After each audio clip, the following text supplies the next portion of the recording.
এই দৃশ্য কিনা শেষে আমাকে দেখতে হলো, কিন্তু তাহলে মহারাজ তোমাকেও ডেকে পাঠিয়েছেন? আমি তো কিঞ্চিত বিস্মিত বোধ করছি। এমন আকস্মিক আহ্বানের কারণ কি হতে পারে? কারণ যাই হোক, মহারাজের হ্যাঁতে হ্যাঁ আর নাতে না বলতে হবে। সে তো বিলক্ষণ। মহারাজকে খুশি করতে পারলেই আমরা সুখী হব। ব্যাস ব্যাস ব্যাস, এই তো সার কথা বুঝে গেছো। চলো পণ্ডিত, তাড়াতাড়ি পা চালাও দেখি।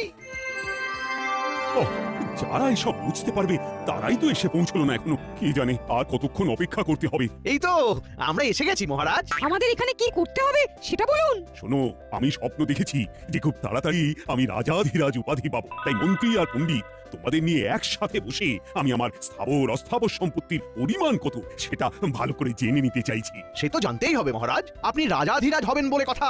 আপনার সম্পত্তির বহর শুনেই তো অন্য রাজাদের ঘুম উড়ে যাবে। তাই চটপট সব দেখে একটা পরিমাপ কর দেখি। কিন্তু এই বিষয়ে তড়িঘড়ি করা কি সমীচীন হবে মহারাজ? জটিল হিসাব যে সময় সাপেক্ষ।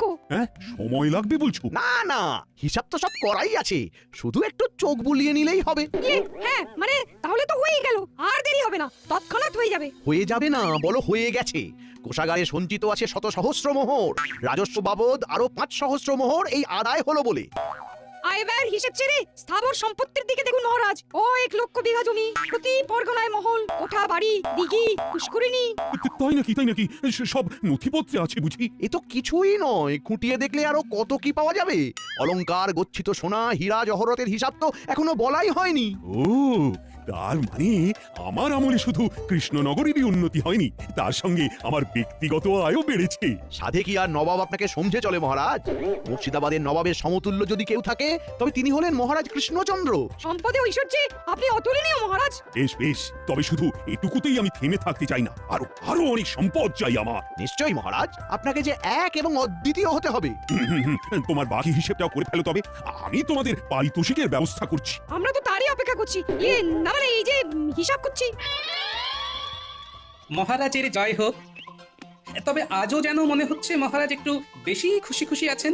কোনো সুসংবাদ আছে বুঝি? সংবাদ নয় গোপাল, বলো ঘোষণা। বেশ তো, কি ঘোষণা করবেন করুন মহারাজ। আমরাও না হয় আমাদের কর্ণযুগল সার্থক করি।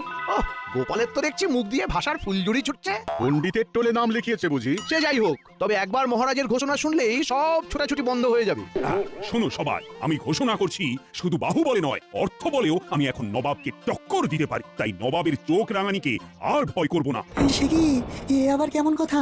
না না মহারাজ, নবাবকে একটু সামনে না চললে যে বিপদ হতে পারে। হ্যাঁ, কিচ্ছু হবে না।